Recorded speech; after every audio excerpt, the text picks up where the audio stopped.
Déchez le pouvoir, la force est en Christ, la force est en Christ. Dans ton cœur, tu peux le recevoir. La force est dans le sang de Christ. Je suis fort, fort, oui, plus que vainqueur, par le sang de Jésus. Je suis fort, fort, oui, plus que vainqueur, par le sang de Jésus, mon sauveur. L'obscurité et la mort et l'enfer, la force est en Christ, la force est en Christ. Il domine tous les faits, la force est dans le sang de Christ. Je suis fort, fort, oui, plus que vainqueur, par le sang de Jésus. Je suis fort, fort, oui, plus que vainqueur, par le sang de Jésus, mon sauveur. Je suis fort, fort, oui, plus que vainqueur, par le sang de Jésus. Je suis fort, fort, oui, fort, plus que vainqueur, par le sang de Jésus, mon sauveur. Nous sommes forts, forts, oui, plus que vainqueurs, par le sang de Jésus. Nous sommes forts, forts, oui, plus que vainqueurs, par le sang de Jésus, nos sauveurs. Vous êtes forts, forts, oui, plus que vainqueurs, par le sang de Jésus. Vous êtes fort, oui, plus que vainqueur, par le sang de Jésus, nos sauveurs. Bien-aimés dans le Seigneur, peuple de Dieu, oui, nous sommes forts, forts, forts, plus que vainqueurs, par le sang de Jésus-Christ. Nous sommes forts, forts, forts, plus que vainqueurs, dans le sang de l'agneau, dans le sang de la nouvelle alliance, dans le sang de la promesse, dans le sang de la victoire. Nous sommes forts, forts, forts, plus que vainqueurs, dans le sang du triomphe, dans le sang de l'affranchissement, dans le sang qui a franchi notre vie. Nous sommes forts, forts, forts, plus que vainqueurs, dans le sang de la couverture, dans le sang de notre protection, dans le sang qui nous sauve, dans le sang qui fait parler nos vies auprès de Dieu, dans le sang qui fait parler nos sangs auprès de Dieu, dans le sang qui fait parler tout notre être auprès de Dieu, dans le sang qui fait parler la profondeur de notre âme auprès de Dieu, dans le sang qui fait parler notre être entier auprès de Dieu. Oui, bien-aimés dans le Seigneur, peuple de Dieu, nous sommes forts, forts, forts, plus que vainqueurs. Dans tout ce que nous traversons actuellement, dans les vicissitudes de notre vie, dans les tempêtes de notre vie,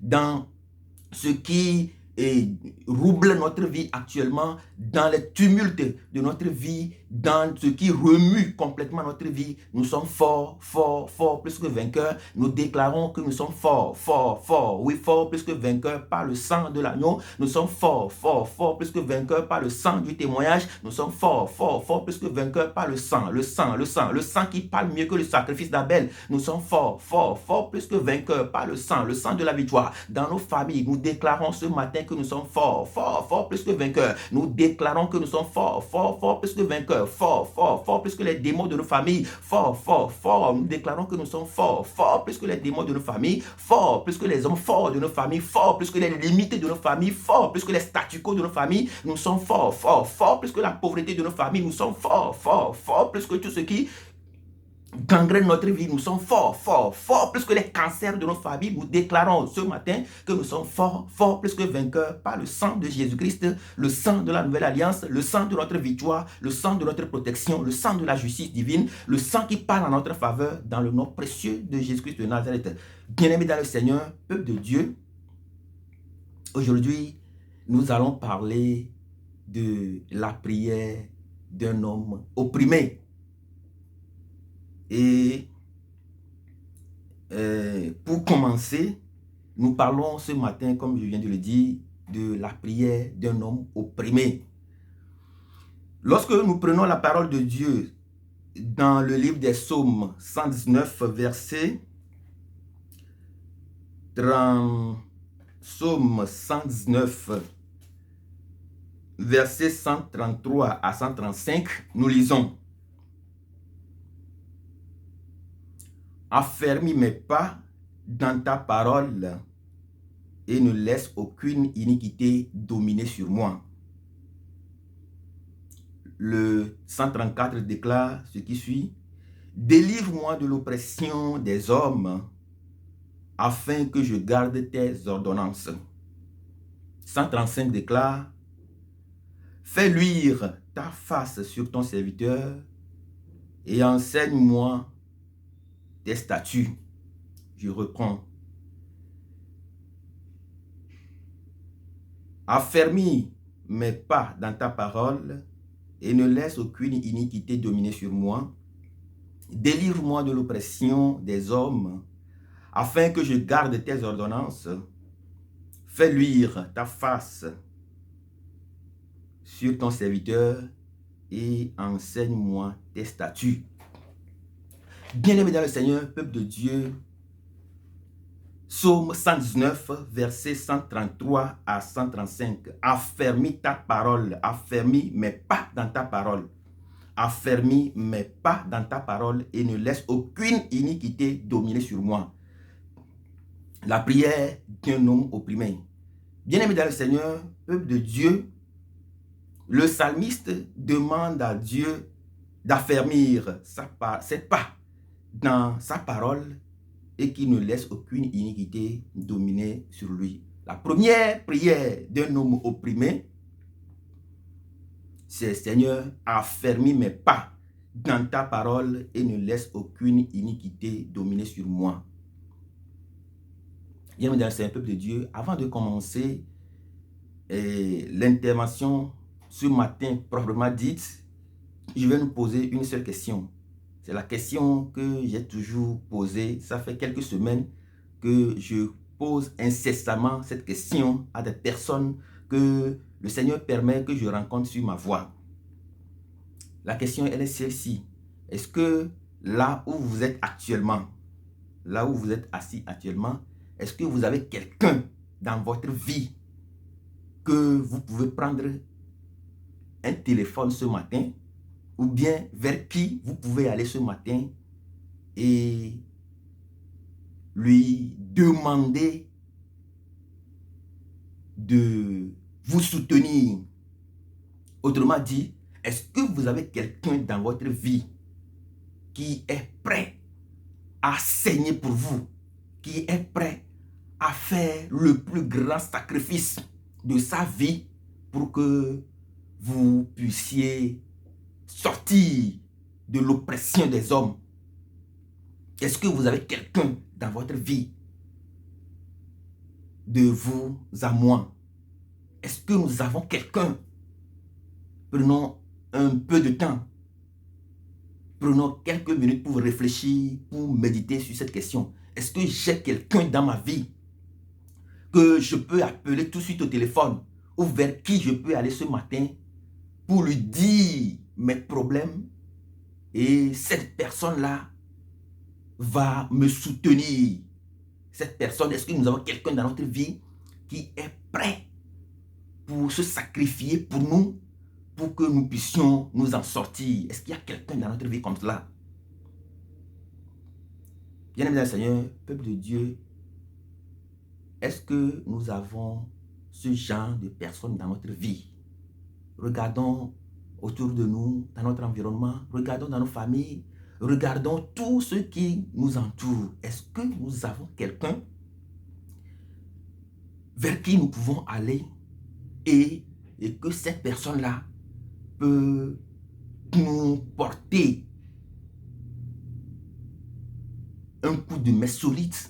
Cette personne-là est capable de saigner, de se sacrifier, de se donner totalement pour que nous puissions sortir de ce que nous traversons actuellement. Est-ce que nous avons quelqu'un comme ça dans notre vie? Bien-aimés dans le Seigneur, peuple de Dieu, si nous n'avons personne dans notre vie qui peut ou qui est capable de se sacrifier pour nous, asseyons-nous, prenons le temps avec Dieu. Parce que lorsque nous prenons dans la parole de Dieu, la parole que nous lisons tous les jours, lorsque nous prenons la parole de Dieu, nous voyons que Dieu nous a toujours connectés aux gens. Tout ce que Dieu lui-même a appelé, il les a toujours connectés à des personnes. Il les a toujours connectés à un certain nombre de personnes qui sont susceptibles de l'aider, de nous aider dans notre vie. Avez-vous essayé de réfléchir à cela? C'est un mystère qui est inclus dans le plan divin. Est-ce que ce matin, tu peux appeler quelqu'un au téléphone ou aller vers quelqu'un, lui cogner à la porte et puis lui demander « J'ai besoin de 50 000 francs CFA pour compléter l'argent pour une opération à mon enfant ». Est-ce qu'il y a quelqu'un sur qui tu peux compter? Parce que dans le plan de Dieu, cela est inscrit clairement. Tous ceux que Dieu a choisis, Dieu les a connectés à des personnes. Nous ne pouvons pas avoir la plénitude des événements que les apôtres ont vécus au jour de la Pentecôte dans le livre des Actes des Apôtres si Luc ne suivait pas Paul. Si Luc n'était pas près de Paul, si Luc ne marchait pas aux côtés de Paul pour enregistrer tous les événements, s'il n'était pas avec les apôtres pour enregistrer tous les événements qui se déroulaient. Paul, il était avec Barnabas et Silas. Dieu, dans son plan, nous a toujours connectés à des gens. Mais si dans notre vie, nous restons seuls, ça veut dire qu'il y a un problème. Même dans l'Ancien Testament, Dieu a connecté Moïse à Jéthro, son beau-père. Lorsque nous prenez le livre de Exode 18, vous allez voir comment Jéthro est venu auprès de Moïse et quel conseil il lui a donné par rapport à sa mission. Il lui a dit, mais Moïse, ce que tu fais, tu vas te tuer. Essaie de choisir, essaie d'abord de parler au peuple, de leur montrer la voie à suivre, de leur faire connaître la loi de Dieu. Et ensuite, essaie de prendre quelques personnes pour former des groupes et ensuite ils vont se débrouiller et après, toi tu seras là pour leur guide. Bien-aimés dans le Seigneur, peuple de Dieu, Dieu a toujours un plan, dans son plan, Dieu a toujours permis à ce que nous nous connections aux gens, à des personnes qui vont nous aider, nous soutenir dans ce que nous faisons dans la vie.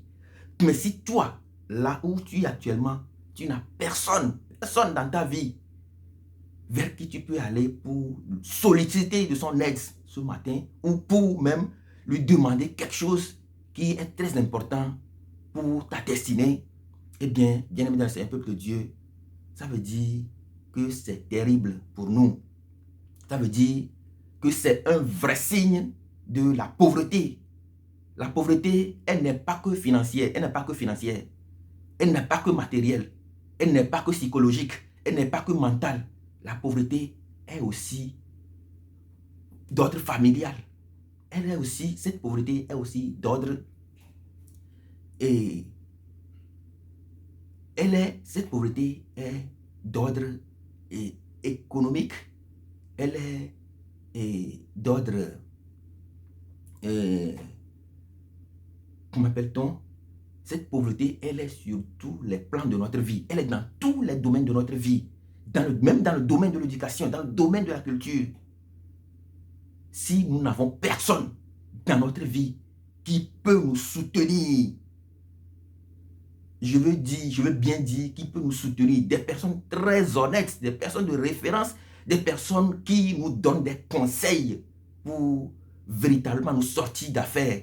Je ne parle pas des personnes qui vont nous donner des conseils parce que si nous nous leur disons ce qu'ils ne veulent pas entendre, ils vont nous laisser tomber. Non, je parle de ceux qui sont dans la voie de Dieu, de ceux qui ne sont pas dans la compromission.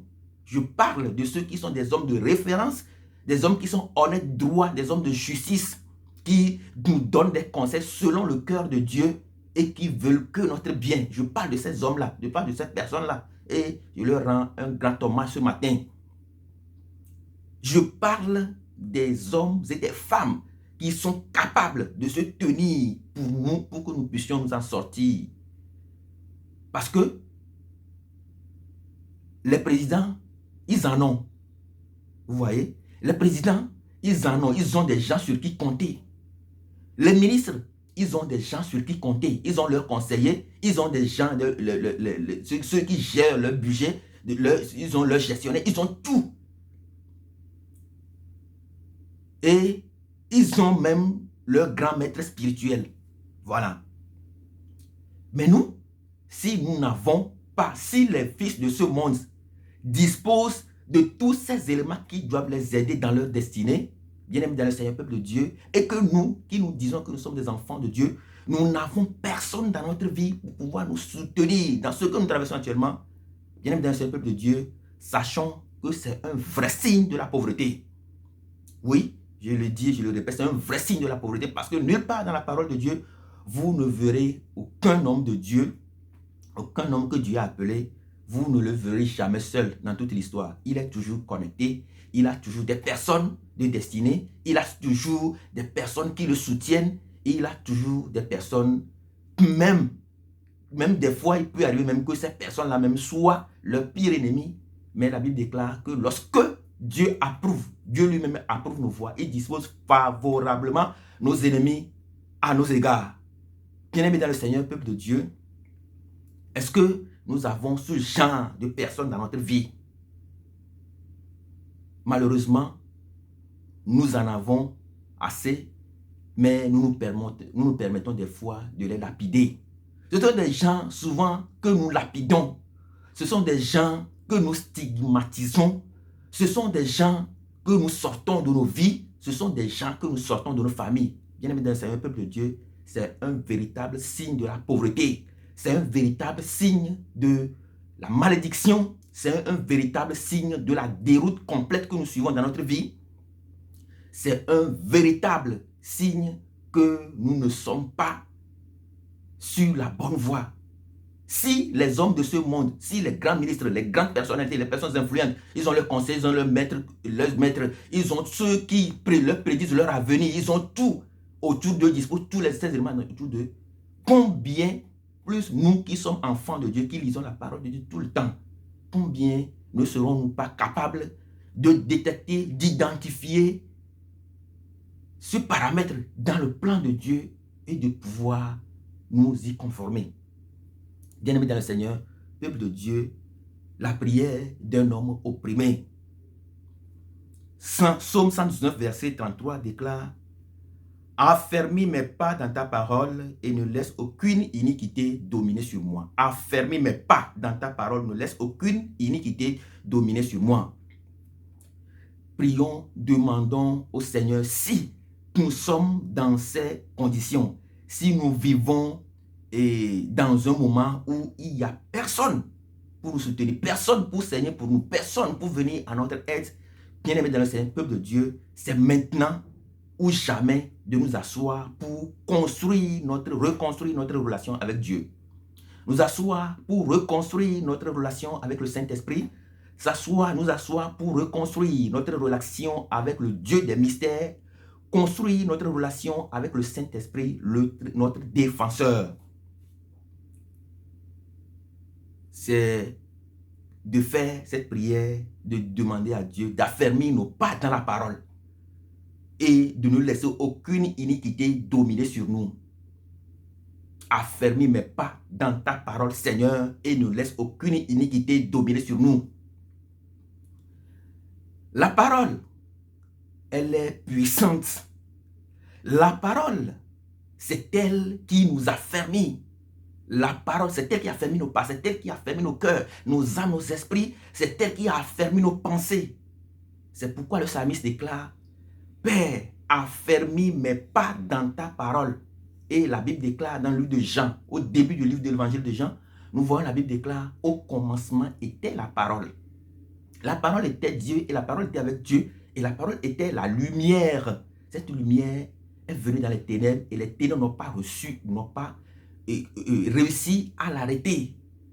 Bien-aimés dans le Seigneur, peuple de Dieu, nous sommes la parole et dans laquelle le psalmiste demande à Dieu de la famille. C'est cette parole-là qui est Dieu, qui était auprès de Dieu, qui était le vrai mystère, qui était le véritable mystère. Cette parole-là qui était au commencement de Dieu, qui était au commencement de la vie, cette parole qui était par qui le monde a été fondé, cette parole qui est la fondation, qui est même à la fondation du monde, cette parole qui est lumière. Et finalement, cette parole va prendre chair. Bien-aimé dans le Seigneur, peuple de Dieu, que la parole de l'Éternel, dans laquelle le psalmiste demande et nous instruit à solliciter l'appui de Dieu, que cette parole-là nous affermisse, que cette parole-là affermisse nos vies et que cette parole-là nous permet de découvrir notre vraie nature. La Bible déclare dans le livre de Jean 3 que nous sommes comme des vents. Nous sommes comme du vent. C'est Jésus qui a dit ça. Nous sommes comme du vent. Nous soufflons. Tout le monde entend le bruit, mais nul ne sait nous allons, d'où nous venons, ni d'où nous allons, ni où nous allons. Et nous sommes des vents, bien-aimés dans le Seigneur, peuple de Dieu. Nous soufflons, nous faisons du bruit, tout le monde entend le bruit, mais personne ne sait notre destination. Personne ne sait là où nous venons. Personne ne sait également notre destination. Bien-aimés dans le Seigneur, peuple de Dieu, la parole, elle est puissante. C'est dans cette parole-là c'est avec cette même parole-là que Dieu a pu transporter comme un vent Philippe pour aller parler, déclarer la bonne nouvelle à l'eunuque. Bien-aimés dans le Seigneur, peuple de Dieu, c'est pas cette parole-là que Jésus-Christ a ressuscité Lazare à la tombe. Et le psalmiste déclare ici, Seigneur, affermis mes pas dans ta parole. Bien-aimés dans le Seigneur, peuple de Dieu, retournons à la parole, car c'est un véritable mystère. Elle est venue dans les ténèbres et les ténèbres ne l'ont point arrêtée. Elle est lumière, elle est venue dans les ténèbres et les ténèbres n'ont pas arrêté. Si dans ta vie, les ténèbres ont toujours un pouvoir sur toi, si les ténèbres continuent toujours d'opprimer ta vie, si dans ton quartier, tu es toujours opprimé, tu es toujours dans le statu quo, tu es toujours bloqué, tu n'as rien à faire, tu ne peux rien faire, tu es toujours totalement bloqué, bien-aimé dans le Seigneur, peuple de Dieu, il faut savoir que tu n'es pas sur la bonne voie. Il faut revenir dans la parole de Dieu, car elle est lumière. Et quand Dieu lui-même se permet d'affermir tes pas dans cette lumière, eh bien, bien-aimé dans le Seigneur, peuple de Dieu, tu es dans les ténèbres et les ténèbres ne vont jamais réussir à t'arrêter. La deuxième prière que nous pouvons faire, qui suit la première, Seigneur, délivre-moi de l'oppression des hommes afin que je garde tes ordonnances. Délivre-moi de l'oppression des hommes. Bien-aimé dans le Saint peuple de Dieu, je l'ai déjà dit, l'oppression, elle est d'ordre financier, économique, matériel. Elle est sur tous les plans. L'oppression, elle est sur tous les plans.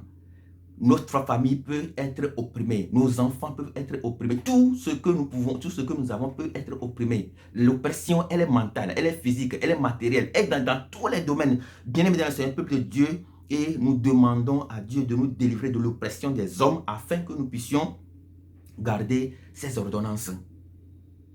Délivre-moi de l'oppression des hommes.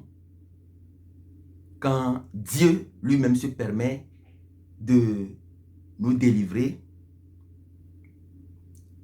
et nous permet de garder cette ordonnance, c'est un très grand privilège.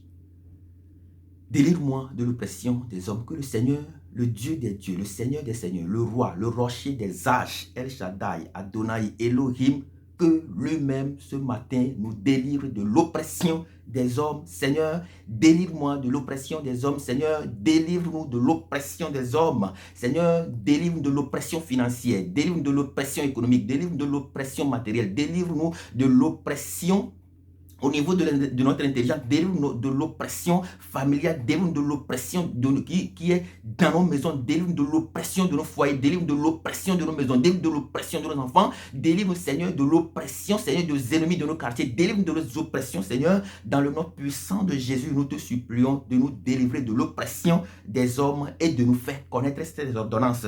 La troisième prière dit, fais luire ton sur ta face, fais luire ta face sur ton serviteur et enseigne-moi tes statuts. Fais luire ta face.